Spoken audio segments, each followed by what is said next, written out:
Wagner group के प्रमुख Yevgeny Prigozhin की मौत को लेकर अब तक कई थ्योरियां सामने आ चुकी हैं। अलग अलग तरह के दावे किए जा रहे हैं और इसी बीच पुतिन ने एक बहुत बड़ा और बहुत अहम बयान दिया है। जिस तरह प्लेन क्रैश को लेकर पुतिन पर सवाल खड़े किए जा रहे हैं, उस पर पुतिन ने प्रवक्ता जो पुतिन के हैं सारी बातें साफ कर दी हैं। लेकिन इन बयानों के बाद प्रिगोजिन का राज और ज्यादा गहराता चला जा रहा है। सवाल अब और ज्यादा उठने लगे हैं।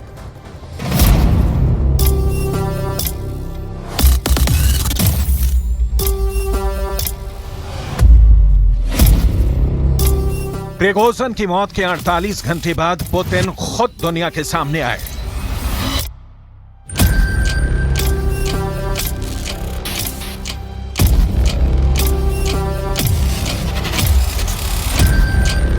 पुतिन एक ऐसी बात कह गए और प्रिगोजिन की मौत के बाद इतना बड़ा बयान दे गए कि प्रिगोजिन की मौत के पीछे का रहस्य खुद ब खुद खुलने लगा।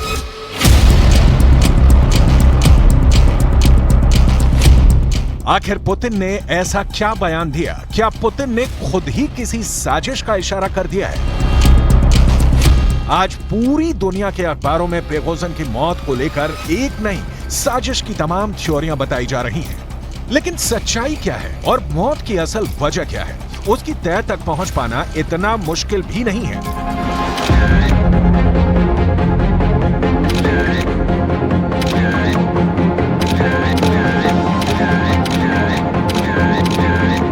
आज हम प्रिगोजिन की जिंदगी के उस फ्लैशबैक में जाएंगे जहां प्रिगोजिन रूस की जनता के बीच में लोकप्रियता का आनंद उत्सव मना रहा था।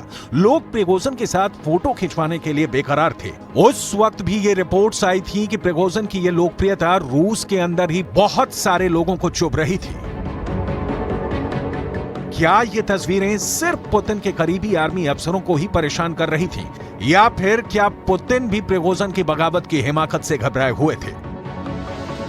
या फिर क्या पुतिन और पुतिन की कोर टीम इस बात से काफी परेशान थी कि प्रिगोजिन बेशुमार दौलत के मालिक बन चुके हैं? आखिर अफ्रीका महाद्वीप की वो कौन सी सोने चांदी और हीरे की खानें थीं जिसके मालिक प्रिगोजिन और वैगनर लड़ाके थे? क्या यही अकूत संपत्ति हासिल करने के लिए प्रिगोजिन के कत्ल की कथित साजिश हुई और उनकी मौत को संदिग्ध माना जा रहा है? इन सारे सवालों का जवाब प्रिगोजिन की मौत के बाद खुलकर सामने आ गया है। हम प्रिगोजिन की मौत से जुड़े हर बड़े रहस्य का पर्दाफाश करने वाले हैं, लेकिन हम 2 महीने पहले की वो तस्वीरें आपको सबसे पहले दिखाएंगे जब प्रिगोजिन बगावत कर रहे थे और रूस के ही कुछ आर्मी अफसर उनको समझा रहे थे। उस वक्त कई इंटरनेशनल रिपोर्ट्स में यह दावा किया गया था कि प्रिगोजिन पुतिन का परमाणु राज जान चुके थे। पुतिन के परमाणु गोदाम कहां पर हैं, यानी रेडियो एक्टिव तत्व कहां छुपा कर रखे गए थे, इस बात की जानकारी भी प्रिगोजिन को लग चुकी थी। उन्हीं मीडिया रिपोर्ट्स में तब यह दावा भी किया गया था कि अगर प्रिगोजिन के हाथ में एक भी परमाणु संयंत्र लग जाता या फिर वो किसी परमाणु रिएक्टर पर अपनी वैगनर आर्मी के साथ कब्जा जमा लेते तो ना सिर्फ पुतिन को ब्लैकमेल कर सकते थे बल्कि वो पूरे यूरोप को घुटनों पर ला सकते थे। और ये बात पुतिन से अच्छा कौन समझता है, क्योंकि जैसे ही पुतिन की आर्मी यूक्रेन में कदम रखती है तो उसको सबसे पहला और बड़ा टारगेट ज़पोरिज़िया में परमाणु संयंत्र पर कब्जे का ही दिया जाता है। सवाल यह है कि क्या प्रिगोजिन ने भी परमाणु कब्जा करके पुतिन को साइडलाइन करने की साजिश रची थी, जिसका अंजाम आखिर प्रिगोजिन को ही भुगतना पड़ा? आइए जरा पुतिन का बयान सुनते हैं कि पुतिन किस तरह प्रिगोजिन की मौत पर आंसू बहा रहे हैं और दुख जता रहे हैं। Касается этой авиационной катастрофы, то прежде всего хочу выразить слова искреннего соболезнования семьям всех погибших. Это всегда трагедия. И действительно, если там находились, вроде первичные данные говорят о том, что там находились и сотрудники компании «Вагнер», хотел бы отметить, что это люди, которые внесли существенный вклад в наше общее дело борьбы с неонацистским режимом на Украине. Мы об этом помним, знаем и не забудем.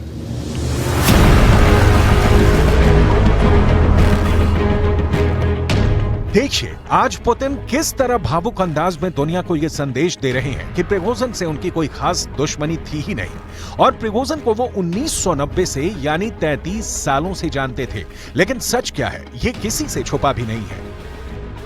पुतिन के करीबी दोस्त और बेलारूस के राष्ट्रपति लुकाशेंको ने खुद ये बयान दिया था कि पुतिन उस वक्त ही प्रिगोजिन को खत्म कर देना चाहते थे। जब बगावत हुई थी तब लुकाशेंको ने कहा था प्रिगोजिन की बगावत से पुतिन काफी ज्यादा नाराज थे, यहां तक कि पुतिन प्रिगोजिन को रास्ते से हटा देना चाहते थे, लेकिन मैंने बीच बचाव करके किसी तरह पुतिन को ऐसा करने से रोका था। कई एक्सपर्ट्स ने तो ये दावे भी किए थे कि पुतिन लड़ाकू विमानों से प्रिगोजिन पर हमला करना चाहते थे, लेकिन पुतिन की टीम ने पुतिन से गुस्से को काबू में करने को कहा था।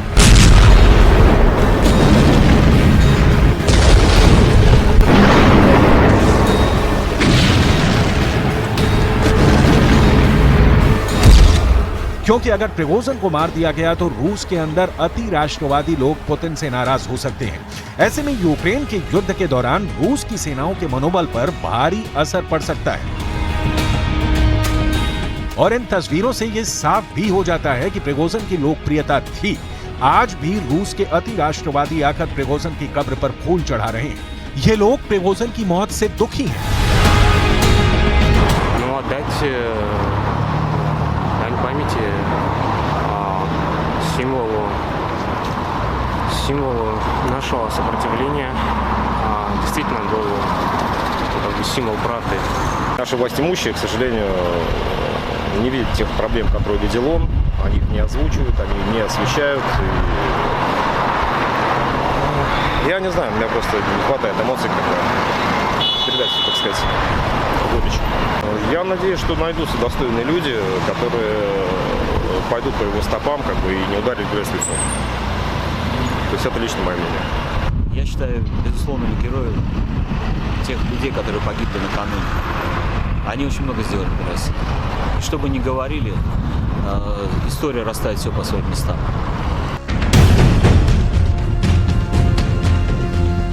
आज पुतिन ने बाकायदा एक रिपोर्टर को बुलाकर क्रेमलिन के अंदर इंटरव्यू दिया है और प्रिगोजिन की मौत को निजी नुकसान की तरह दिखाने का प्रयास किया है। पुतिन ने दुनिया के सामने जो भी बयान दिए हैं उसमें से सबसे बड़ा बयान यही है कि प्रिगोजिन एक होनहार बिजनेसमैन थे।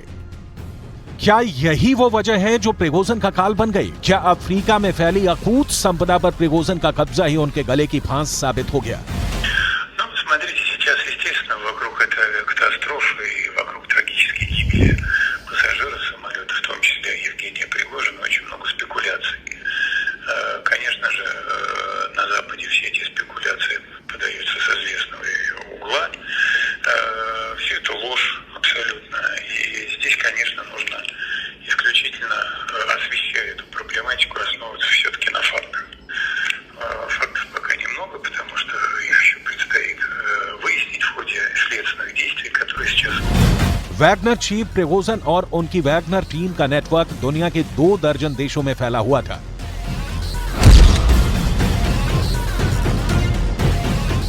अफ्रीका के अंदर वैगनर चीफ का लाखों बिलियन डॉलर्स का साम्राज्य था।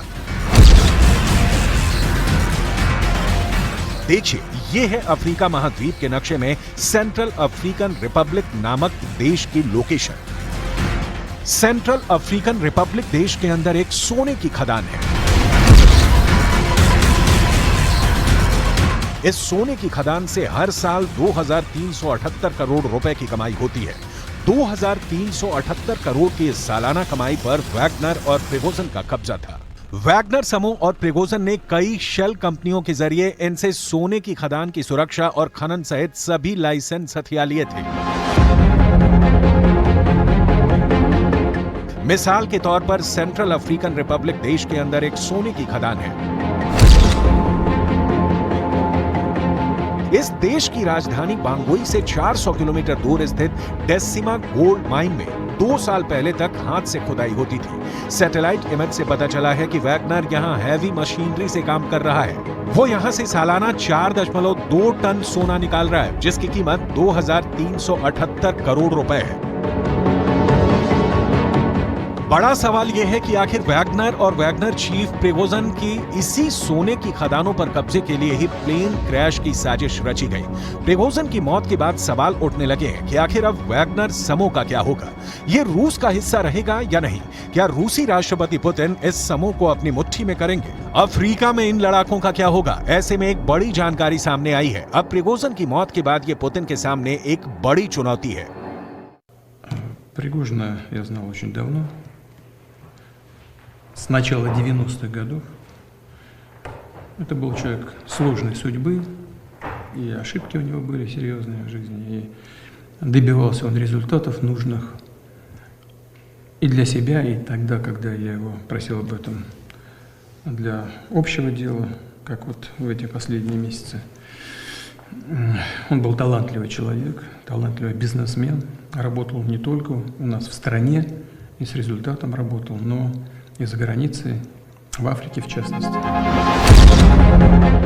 दावा किया जा रहा है कि प्रिगोजिन की मौत से ठीक एक दिन पहले रूस के कई अधिकारी अफ्रीका महाद्वीप के देश लीबिया के दौरे पर गए थे, जहां उन्होंने कहा था कि वैगनर के एक जवान एक नए कमांडर को रिपोर्ट करेंगे।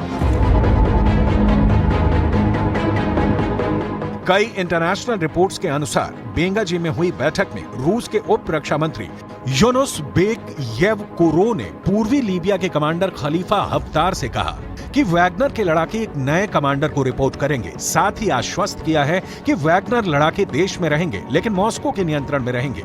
ऐसा लगता है कि मॉस्को का इरादा वैगनर ग्रुप को छोड़ने का नहीं है। वैगनर एक ताकत है जिसने सीरिया, लीबिया, मध्य अफ्रीकी गणराज्य और माली में गृह युद्ध लड़े हैं और विद्रोह में भी अहम भूमिका अदा की है। इस दौरान सोने की खदानों और तेल क्षेत्रों पर भी कब्जा किया है। अब ये पूरा साम्राज्य दोबारा कंट्रोल में लाना भी पुतिन के लिए जरूरी है।